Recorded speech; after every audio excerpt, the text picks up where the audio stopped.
Hey, beer lovers, welcome to the Brews Less Traveled Beer Club and podcast. We have another amazing episode here for you today. We're going to be speaking with Gavin Toth, the general manager and co-owner at Divine Barrel, as we continue exploring the craft beer scene in Charlotte, North Carolina.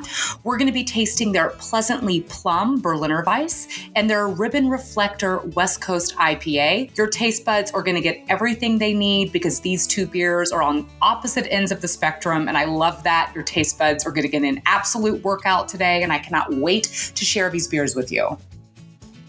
Hey everyone, welcome to the Brews Less Traveled podcast and beer club. I'm your craft beer loving host, Molly Lamb. We are back in Charlotte, North Carolina today, and we're going to be drinking two beers from Divine Barrel. I'm super excited about these. I'm joined with my co-host for the month of October, Mary Catherine. MC, how are you? You want to say a quick hello? Hey, Molly. Thanks for having me back. Excited as always to be here. Absolutely. And we have some fun inclusions in our box. I really love this Carolina blue backpack. I think this is great to kind of go hiking with. It's got the crown logo on here to represent the Queen City, and it's in the beautiful Carolina blue. As everyone knows, I love to kayak. I have already taken this kayaking with me. So super fun inclusion for all of our beer club members. Really love that. Got two beers. We have a Berliner Weisse, which is going to be tart. And then we have a West Coast IPA, which is going to be more bitter. So your palate is really going to have an expansive experience tonight. We're going to give it a little bit of everything. Those taste buds are going to dance for sure. You know what I have to say? Most excited about probably the Berliner Weisse Plum, just because I don't know if I've had plum in a beer before. Mary Catherine, have you had that? Yeah, I don't know that I have specifically. It's interesting when you talk about like beer tastes, I don't know that I know what a plum really tastes like. So I'm interested to see what it tastes like in this beer. I know what you mean. It's like you have an idea of what something tastes like, and then when it's fermented in beer, it can be completely different. So I think this is going to be a really exciting one. It's definitely one of our more unique beers we've had. Yeah, it'll be nice to have a nice bitter kind of West Coast IPA. I always love that to kind of round out your taste buds and sort of like wipe it clean a little bit. So I think that'll be a nice balance for sure. Yeah, I'm excited to try like a little bit of an old school, dare I say, old school IPA. You don't see too many of them, so I'm excited. Yeah, me too. And we have an awesome guest tonight coming on. We're going to be chatting with Gavin Toth, who's the co-owner and general manager at Divine Barrel. So super pumped to have him on in just a little while. And Mary Catherine, are you ready to crack open a beer? I say we start with the West Coast Ribbon Reflector IPA. What do you think? Yeah. Yep. Let's do it. That sounds great. Going to use our Bruvana glass. Me too. I'm going to do a nice little slow pour here. Already has a beautiful golden color. Mm-hmm. I feel like this beer is sort of dancing in the glass as I pour it. It just looks beautiful and effervescent and really lovely and delicate. Yeah, nice and clear. Cheers, guys. Cheers. Oh, wow. This is, you know what? It is actually a little bit lighter. And you were saying, Mary Catherine, it's like a little bit of a lighter color. Right. It's beautiful. I was just about to say it's a little, just slightly fruitier than I expected it to be. I think the hop is like nicely balanced, like not punching you in the face with bitterness, like really well balanced with some fruity citrus. I think they dry hopped this one too, a little bit.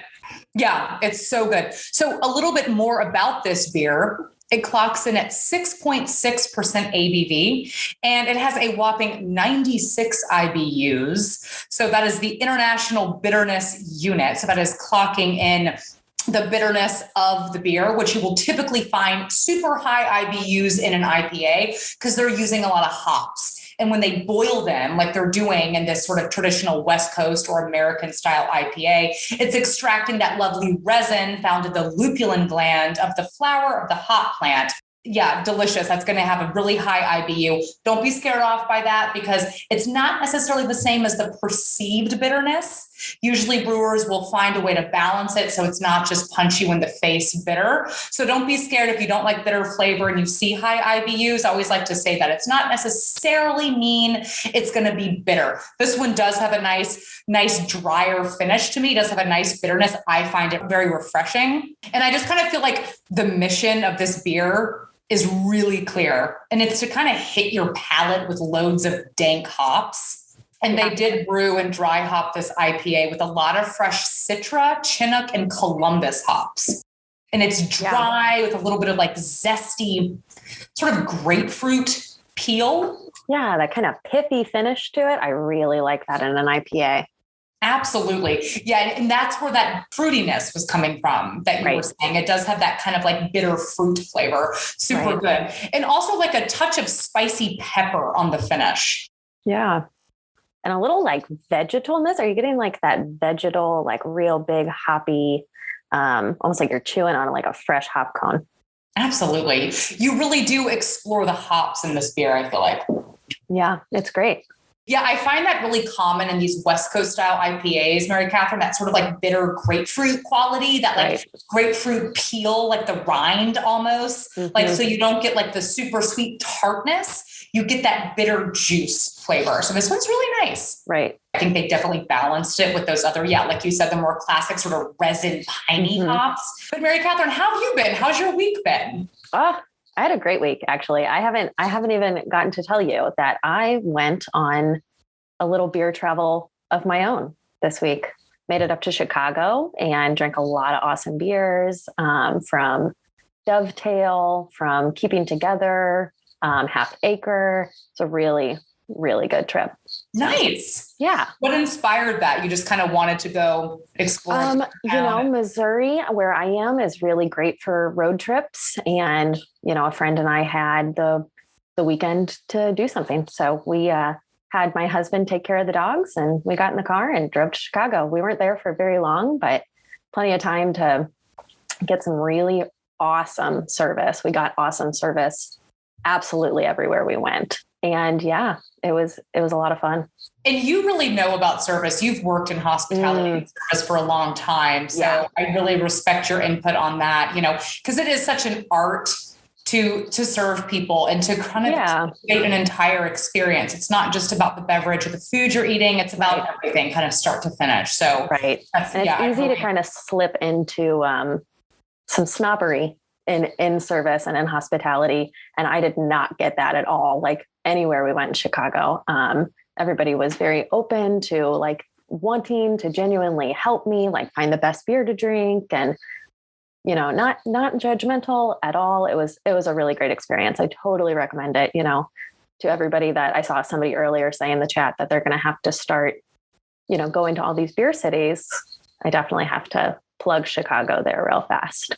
I know what you mean. Sometimes the service industry, I lived in Brooklyn in a very trendy neighborhood in Williamsburg for like 12 years. And sometimes it was like the fun was sort of sucked out of the experience by someone that just didn't want to be there. Look, we all have bad work days. I get it. Like sometimes you just don't feel like being there, but it's like, come on, fake it till you make it. And especially in Brooklyn, it was like, okay, I'm paying like $9 for this beer or whatever. And they can turn an experience.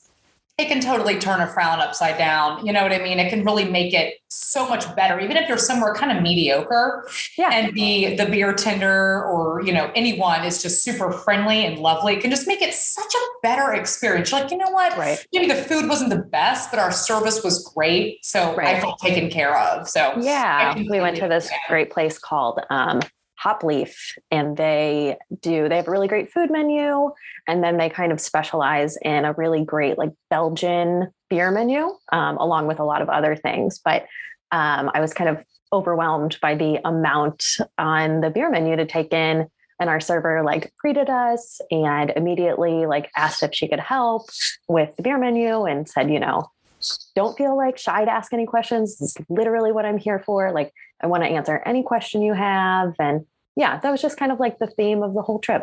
It was really great. I had a Spencer Trappist ale, which I've never had anything from Spencer. They're the only Trappist brewery in the United States. So that was a real treat. I was really excited about that. And then I made it over to Half Acre, which was definitely the highlight of my trip. Half Acre works with Avery Swanson. She used to be the head brewer at Jester King. Now she's a one-woman show brewing out of Half Acre, and she is called Keeping Together. She does like mixed fermentation, really beautifully nuanced beer. And it was absolutely incredible. That is awesome. You were someone who, like, you know so much about beer. I mean, you're highly, highly educated, and you've really been doing it for a long time. So I've just been loving having you on here with me because I feel like I've learned so much from you and like the way you describe things and everything. That's such a great compliment. Thank you, Molly. 100%. I mean, you're very educated with beer. And I know we've hosted some beer and cheese events with our sister company, Unboxed Experiences. Right. And it was just so fun with you. The way you sort of take people through an appraisal is really great. Yeah, I joke that I just like lead beer meditations at this point. I love that. And you said that. You said like I made it kind of meditative. Yeah. And I love that. You really kind of take everyone on a little bit of an aroma sensory journey. Yeah, it is. It's all five senses, you know, and when you start drinking beer with all five senses, like it just changes. It's an experience rather than just drinking a beer real fast. You know, I told you, I had someone on a call recently tell me that he usually just gulps beer, but after talking to me, he might sip it and drink it. And that was the best compliment, right, that I've ever received. And like, if that's all I get out of doing this job, getting that one guy to not gulp his beer, I've done my job. Honestly, yeah, it's like I get a little misty-eyed thinking about these types of moments, like where someone just learns to sort of enjoy beer in a little bit of a different way. Right. You don't have to love it. You can still drink your Bud Light and Miller Lite. Look, enjoy your life, do what you love. Right. But if we can just get you to expand your palate just a touch, maybe try a dark beer when you don't think you would like dark beer. Right. And just sort of sip it, try it with food. That's very, very cool. Yeah. And while you guys sit back and enjoy this beer, we're going to share a couple facts about Charlotte with you. Interestingly enough, only 12 people have ever walked on the moon. One of them was Charlotte native astronaut Charlie Duke. And I also wanted to mention a few fun things to do when you visit Charlotte. There's the NASCAR Hall of Fame. It's open every day, 10 to 5. They are closed on Tuesdays, FYI. There's also the Levine Museum of the New South, and their exhibits focus on life in North Carolina after the American Civil War. Right. And Charlotte is also called Bank Town because it's second only to New York City for the country's largest bank center. So Bank of America is headquartered here, and so is Wells Fargo East Coast operations. That's so cool. I would have never guessed. I would have thought that it was Chicago. Right. That would have been my guess, just random. Yeah. But I also don't care at all about banking, so don't quiz me on it. Like no interest whatsoever. You didn't move to Chattanooga, Tennessee for the banking? That surprises me about you. Shocking. No.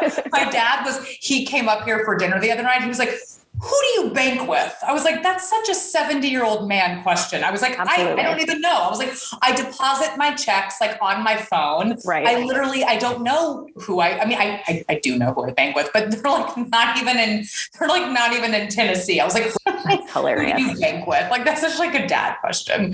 So cute. Dads show their love in such a interesting way.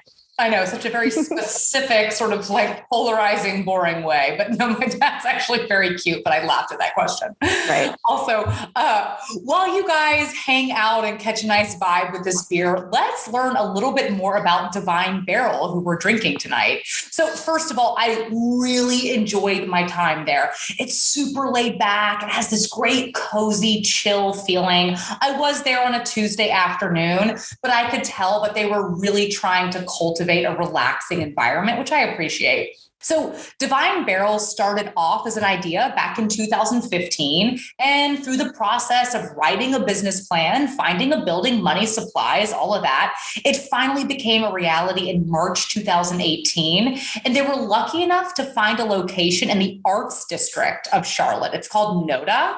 So the NODA area was actually their first choice in location because they knew the community was just outstanding there. And I've heard that from many Charlotte natives. Yeah. And they chose the word divine because of a particular meaning that they were very fond of, which is unusually lovely. And they really believe that all beer should be cared for and nurtured into meeting its full potential, which I obviously just love. Speaking of beer meditation, the barrel part of their name really alludes to the growing family of specialty spirits and oak barrels that they use. And that allows them the ability to age beers like stouts and barley wine. I know that is so cool. And I love the idea of, really thinking about the potential of right. Beer. Because beer is something that is very man-made, unlike wine that is very of the earth, but there's still this quality of beer. All the ingredients do come from the earth. And yes, it is man-made, but there is this potential there that you have to kind of nurture and let grow. So I really love science and art combined. Absolutely. Let's welcome on our guest this evening, Gavin Toth, co-owner and general manager at Divine Barrel Brewing. Gavin, how are you? Hey, everybody. Doing well. How are y'all? We're doing so good. We're happy to have you here.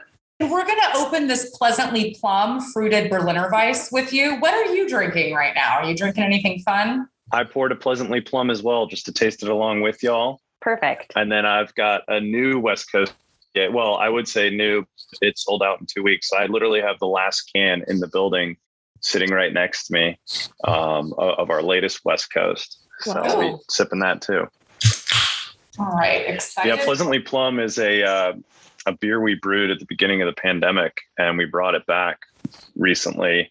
Changed up the recipe a little bit, but yeah, we're really happy with how this turned out. It's one of the best sours. Actually, tonight at dinner, my head brewer and business partner, same person, said Pleasantly Plum is one of the best sours that we've ever put out. So I'm glad you guys are sipping on it. Oh, that's incredible. And you can definitely tell that there is lactose in there just from looking at it. Lactose always gives kind of a nice head, I noticed too. Yeah, it helps. It doesn't give the best head retention, but with that being an unfermentable sugar, it helps with body and it helps reduce some of the sourness of a Berliner Weisse. So we like people to be able to taste the nuances of every sour. So get that plum, vanilla, lactose in there. And then some of our other sours have even more ingredients in it, but we want to make sure that you can taste all of them. Absolutely. I'm a big creepy beer smeller. I just sit and smell my beer for a while. Cheers, guys. Yeah. Cheers, everybody. I'm going to give a little information about this beer also. Go for it. So this one clocks in at 4.6% ABV and has just 5 IBUs, with nice contrast to the West Coast IPA we just tasted. And this Berliner was fermented with the extra help of vanilla and lactose. And then they really heavily fruited this sour with juicy plums. And you can taste that right away. And I would say it's kind of mildly tart up front. And it's got this cool wave of sweet vanilla plum that kind of rounds everything out. And it's got a super luscious mouthfeel, I noticed right away.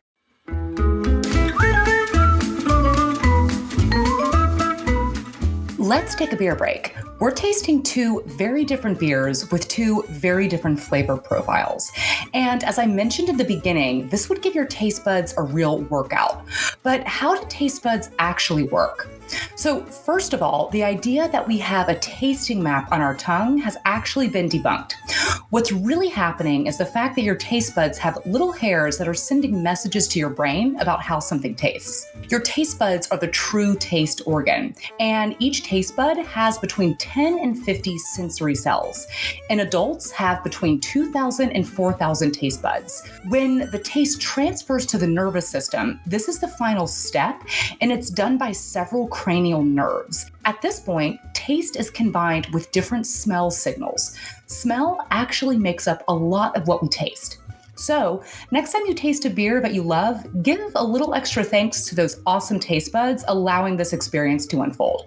Now, let's get back to the episode. Yeah, super easy drinking, smooth. Again, we want you to be able to taste that plum and not just be hit with something overly puckering. Yeah, so it's just one of those things where we chose plum because we were like, why not? Let's give it a try. It's one of those flavors, like you said earlier, MC.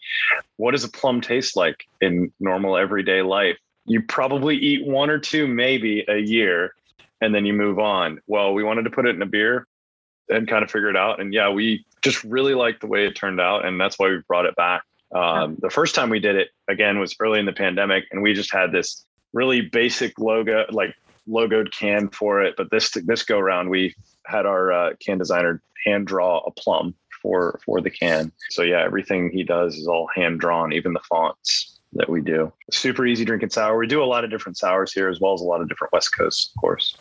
Yeah. And I'll just add, speaking of the plum in this Berliner Weisse, that, one reason this tradition of adding fruit syrup, actually, it was at the time, to beer began, was to work within the confines of this rule in Germany called the Reinheitsgebot, which is a German beer purity law that said that beer could only be brewed with hops, water, and malt, barley, actually, specifically, they said, not just malt, barley. But the law actually didn't say anything about adding fruit after the brewing process. So it's tradition to add a little fruit syrup to a Berliner Weisse, which I wonder if maybe that's kind of what inspired you to do a beer like this. Yes. So we actually did our base Berliner Weisse probably about 2 years ago, and we offered 4 different handmade syrups, and that kind of kicked off a little bit more of these ideas. So we were trying to follow that tradition. And then we saw the change in popularity of Berliner Weisses across the nation. And so we said, screw it, let's do it too. Cool. So I love that. I love that the Germans have to escape themselves. It's like, we created this rule. Now let's try to get out of it. But also, Gavin, I want to know, what is your craft beer origin story? How did you get into the industry? So I've been working in restaurants since I was 15 years old. Went to UNC Chapel Hill at kind of the beginning of the craft beer boom. So 2008, 2009, at least for North Carolina, I started managing a restaurant and helped turn it into more of a craft beer bar. My first 2 craft beers that I remember vividly, besides the couple of local ones in Chapel Hill, were Highland Gaelic out of Asheville, North Carolina, and then Rogue's Santa's Private Reserve, which I'm not sure they make that anymore, but that was one of their hoppiest kind of red ales that they made. And it only came out during Christmas time. So I loved that time of year to get that beer. But I started home brewing around the same time and figuring out, man, I'm really, really into this. It's my goal to open a brewery. And the restaurant group that I was with wasn't quite ready for that. So I moved to Charlotte and found my 2 friends, Scott and Ben, probably in about 2014, we all became friends, and just started cranking away at brewing some more beer. Ben has been brewing, for a little over 20 years now. His wife actually gave him his first homebrew kit. And so she's responsible partially for him making such great beer. When we first got to be friends, he had countless ribbons from homebrew competitions across North Carolina. First place, a lot of them. I was like, these aren't just participation trophies, man. So that was pretty neat. The first beer I ever had of his was an Oud Bruin. You don't see a lot of homebrewers doing a big sour like that. That's really complex and hard to make. So, I mean, it's the yeast's job to make it, but he brewed the beer. So that's awesome. And is that where you guys got the name, the Ribbon Reflector? Ribbon Reflector is actually a part of a lyric of a song by Fish called Cavern. So a lot of our beers have reference to music.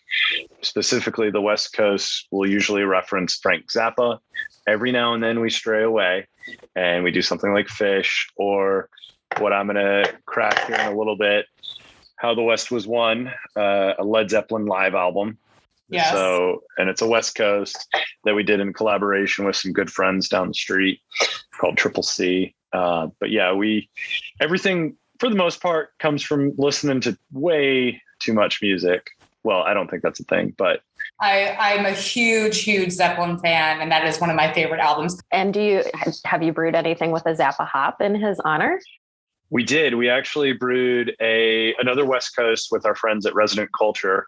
And that, I think, is the one and only time we used the Zappa hop. We didn't love the flavor, unfortunately, but it might have been the mixture of the other hops that we used. I can't remember if it was an exclusive Zappa hop. But yeah, every now and then, I have certain hops that I steer away from. Even if it's a West Coast, I'll be like, nope, not for me. I'm good. I can always tell. Oh, does this have, I'll remember the name as soon as I look at it. But like one of the ones in How the West Was Won is Muteca. I typically don't like that one. This time I did, so it's sometimes the combo. Right. Exactly. And I'm curious about your barrel aging program and just kind of more specifically, what goes into barrel aging beers? Sure. So first of all, acquiring the barrels is always fun. The first time we bought barrels, we went in with 3 other breweries here in Charlotte and bought 200 red wine barrels. That was crazy. So a big couple of 18-wheelers show up and they just kept coming. And so we use those. They ended up being kind of neutral. So the red wine had been dumped for a little while. So you were getting a lot of oak and a little bit less red wine. But a lot of the importance of the barrel aging is picking out the barrel. With this being our first foray into picking out barrels, we were like, oh, sweet. They're cheap. They come from a good winery. Let's see what happens. And we ended up putting some really good sours in there, but they ended up not having a lot of that red wine character. Some did more so than others. We've gotten really into the bourbon barrel aged stouts. We've done bourbon barrel aged breakfast porter. Let's see, right now we have a really good barley wine sitting on cognac, bourbon, and apple brandy barrels. We've switched up what bourbon barrels we've picked out. I mean, I know we've had kind of the cheaper 4-year Jim Beam. Then we've gotten some Willet barrels that are twice the price. It varies. And with barrel aging, you have to try it periodically, which is, darn so unfortunate. So you'll stick a stainless steel nail into the barrel and you'll do what's called pulling nails, and you get to sample all the beers. And what we'll do is we'll pull nails on a single batch and we'll try each individual barrel. Let's say one of the batches of stouts that's in bourbon barrels right now is in 6 different barrels. So we pulled all 6, we combined 1, 2, 3, 4, 5, 6. Then we combined 1 and 2, and then 2 and 3. And so it is kind of one of those fun, like almost sommelier type things where you're getting different notes off of each. Oh, this one has a lot of oak. This one has more bourbon. Let's blend the 2 and see what we like. It's so cool. I love that. And I'm wondering, do you find barrel aging more useful in stouts or sours? So at this point, traditional sours, they aren't selling really well in the United States, even though people still search for some of the Loons, the Cantillons, et cetera. For American made, they're kind of hit or miss. So we still have one that we've had sitting, it aged for 13 months in barrels. We have it sitting in bottles right now, and we're picking the right time to release it, but it is an excellent traditional sour. So we tend to lean more towards the barley wines and the stouts right now, but we still keep some stuff hidden away. We've got some other sours aging away right now as well. But then, that's totally different than this Berliner Weisse or a Goza, that those aren't aged at all. That's a kettle sour. So, I mean, these traditional sours, one of my favorite styles of beer, but you see them sitting on shelves for a long time. The fact that I can, go down to our local bottle shop when they have a Cantillon release and pick up a bottle an hour later, that's not the way it used to be. It used to be, if you're not there early, you're not going to get it. So what are, you talked about the sours not being the most popular thing right now. So what are some of your top selling beer styles? Definitely the West Coast would be probably our number one at this point. We stopped brewing as many hazies, but our West Coast are probably our number one style along with the sours. Our Carolina Cobbler series has taken off. We rotate the fruits around with that beer, but we've done blackberry cobbler, peach cobbler, strawberry rhubarb, cherry, blueberry, and we did a mixed berry, which was my personal favorite.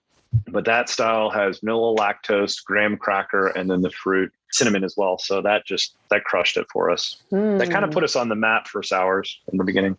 Yeah. Cinnamon is one of my favorite flavors. It's one of my favorite things ever. I love how it looks. I love how it tastes. I love how it smells. I love everything about cinnamon. I put it in my coffee every single morning. Oh, nice. Yeah. Ben, my business partner, and his wife is allergic to cinnamon. So certain beers, he'll just put it in there so she can't have it, because he's like, it's so good. But her name is also Mary Catherine, AKA MC. So when you were introduced, I was like, this is weird. I've met like 2 or 3 other Mary Catherines in my life. That's so funny. I have a very best friend named Mary Catherine. I call her Mary Kitty. That's wild. And I'm Maul's cat. So we're Kitty and cat. Maul's cat and Mary Kitty. That's so cute. Nice. I have a real fondness for Catholic women that carry a name around like this. So it's a real bond we have. I would love to drink a beer with your friend, Mary Catherine, all of your friends, Mary Catherine. That sounds great. So Gavin, you talked a little bit about, Molly asked about the sours versus the stouts, but is there anything that you and your team are having to learn, like new techniques or anything when it comes to brewing or aging in wood? So we are going to kind of dive into some barrel fermenting. So instead of fermenting in steel and then transferring the barrels to further ferment, we're going to do some primary fermentation in barrels. I've had a handful of beers that have been directly barrel fermented, and they were great. You definitely get even more different characteristics because the yeast will pick up certain nuances, but we'll do some clean beers in barrels, which should be a lot of fun. We did do a Spelt Saison, and Spelt is a grain that we barrel fermented about 2 years ago at this point. That turned out really well. So we want to dive back into it ourselves. We did that as a collaboration. We did it here, but we had some coaching from the other brewery that we worked with, Wooden Robot, just down the street here in Charlotte. But now we're going to do it without so much coaching and try different styles. And I had a barrel fermented West Coast IPA from Sierra Nevada, which I don't want to barrel age a West Coast, but I do love bourbon and I do love West Coast. So it was weird, but it was good. Yeah, I love that. It was weird, but it was good. Yeah. Yeah. Leave it to Sierra Nevada. Yeah. Yeah. They know what they're doing. And so I also noticed, Gavin, on your website, it looks like you guys have and Molly mentioned earlier, your location. It looks like you have a really big focus on community. You're working with the Ronald McDonald House, with the local radio station. I'd like to hear maybe more about like your vision, your hopes for Divine Barrel as like a community space, and what kind of community you're hoping to cultivate like now and also like looking forward. Yeah, thanks so much for asking that. That is something that was a part of our like foundation, the beginnings of Divine Barrel. We wanted to, we have a 3,000 square foot tap room. That's a gathering space. That's not just a place to get really close to somebody at the bar and say, one more, please. We have one TV that is rarely ever on because we want people to be off their cell phones. We want them to talk when they can and just kind of gather. And working with the local radio station, it's to help support them because they bring us the news. They bring the majority of the news to a lot of our clientele. We work with a lot of local nonprofits, whether it's, helping out the local dog and cat shelter. We typically focus more on humans, a lot for education and neighborhood upbringing. We just want to make sure that the folks around us understand that we're here to support them because they support us so much. And so it makes it easy to be a part of this neighborhood by giving back and just making sure we're in as many conversations as we can be with the people that are in our neighborhood. And I think that's so wonderful. You guys are so involved in the community. And I'm curious, with such an amazing community in Charlotte, what is your ideal day off in Charlotte? Oh, man. So I'm a huge vinyl nerd. So I often go to a place called Lunchbox Records. But then my all-time favorite in town is a place called Tip Top. And it's kind of a place for sundries. But then they had this nice side room that is all records run by a buddy of mine, Premium Sound. He curates some great used records, and great new records too. So I can go there, grab a beer from Tip Top and sit and talk to Luke, who owns the premium sound part, and just pick records all day. That's a lot of fun. And then definitely try and hit up my fellow breweries. Let's see, we went over to a newer one, Devil's Logic, the other day and hung out for a few beers. That was really cool view of downtown. But yeah, I mean, we hang out and a lot of time is honestly spent too much time at Divine Barrel. So honestly, if where I worked was a tap room, if, Bruvana was a tap room, I would spend a lot of time there because, I love my coworkers and I love the environment that's cultivated. So I understand that. And I think that's really amazing.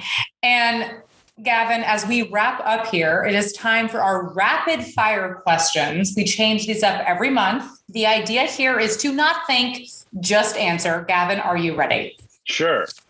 All right. Kettle sours or wild sours? Wild. Okay. Favorite type of beer glass? A tulip like this. It's mine too. Marzens or pumpkin ales? Marzen. Okay. Beer flight or small pour? Small pour. Flights are better for the brewery though. Yeah, I get it. I'm agreeing with a lot of what you're saying. Not that that matters, but I always love these questions to really kind of get to the nitty gritty. 12-ounce 6-pack or 16-ounce 4-pack? 16-ounce 4-pack. Gavin, it's been a pleasure having you. Is there anything you'd like to plug? Somebody mentioned our run club earlier. So I know many of y'all don't live in Charlotte, but yeah, we do a run club every Thursday at 6:30. We sell, we've done our beer with you guys. We don't really distro outside of North Carolina, but, there are other options out there that we have sold through, but, join some of our local forums here in Charlotte and learn more about our beer. Follow us on Instagram, Divine Barrel CLT. We have lots of fun shenanigans on there. And again, we're doing some pretty cool events. So if you make it this way, please stop by, say hey to me and mention that you were here tonight. And I'd love to have a beer with you. And I maybe could, mail some out there, but I don't know. I have to say this West Coast IPA, now that it's warmed up a little bit, I'm getting like floral notes from it. Like we typically don't go back into a tasting at the end of our show. Yeah. Here's our latest. It's another clear, clean West Coast. How is it different from the Ribbon Reflector that we're tasting today? So 0.1% lower, different hop profile. We've kind of dialed a few of our base batches with the West Coast as well as with some of our sours. So we'll use a lot of the same base malts. We make sure we secure a lot of the high quality base malts. We use a lot of Maris Otter. We use a lot of, two-row for this, of course, and a lot of Pilsner malt in West Coast IPAs really gives great mouthfeel and great body. So a boatload of Pilsner malt, actually. And yeah, just messing up with what hops we can get, what hops we want to try, what hops are new. Truth be told, a lot of women are more prone to dislike hoppy beers than men. So it's just another genetic thing. And it's kind of wild. I went to the Science of Beer at a science museum in Durham, North Carolina years ago. And we could actually try the chemical compound that was in hops on a little tablet. It was like taking LSD if you've ever done that. I haven't. I just hear things. But, you'd put it on your mouth and you'd see people like, oh God, that was horrible. And my buddy and I, who were homebrewing together, were like, I taste paper. Like, what are you guys talking about? But yeah, I mean, we get to have fun with it. And it's fun doing tasting panels with different people too, because seeing the reactions is all over the place. You taste piney, you taste citrus, dank, etc. That's cool. And women actually have more taste buds than men. And that's why more women are actually more super tasters. I wonder if there's something about bitterness that we are kind of picking up on like a more intense level. That's very interesting. I love that. Goes way back to like the Neanderthal times, if you really want to talk about it. And it's the hunting versus gathering, because women were more often gathering berries and leaves and things like that. Bitterness usually meant poison. And so that is genetically why women can be predisposed to like, why you're the super tasters, why you have better palates and everything. So it's pretty neat to know that. and to understand that. When you taste bitterness, your body kind of automatically assumes poison. And then when you don't keel over and die, you actually get a little hit of endorphins. Yep. One IPA is always like the perfect touch for me to like get a ton of energy for, because of those endorphins. It's kind of wild. I actually completely agree with that. Like after an IPA, I kind of feel like ready for more beer, like in a weird way. It's not just expanding my palate, but it does sort of there's something to that. There's something very scientific to that. I love it. And isn't that cool? I know. Yeah, I used to, along with bartending, I've always also farmed. And there's something about taking like a 5 o'clock break and drinking a beer that like gets you ready to work more. And you guys are really solving that puzzle for me here. Weird. I know. It's something about the bitterness that your body was sort of like, whoop, thought I was going to die. Didn't die. Let's go crush it. Let's go nail it. High five. Like, right. Next time you're tired, just bite on a lemon and see what happens. No idea if that works. I just want somebody to do it. Okay. Gavin, it's been awesome having you. Thank you all so much for tuning in today. Thank you to my wonderful co-host, Mary Catherine. We are going to be ending our month in Charlotte next week, I'm sad to say. But we're going to be visiting Newgrass Brewing, and we're going to be tasting their hummingbird cake pastry sour. This is the first time we've actually had a pastry sour like this on the show. Super pumped about it. And I think it's going to be a knockout way to wrap up our time in Charlotte. Thank you all so much. Cheers.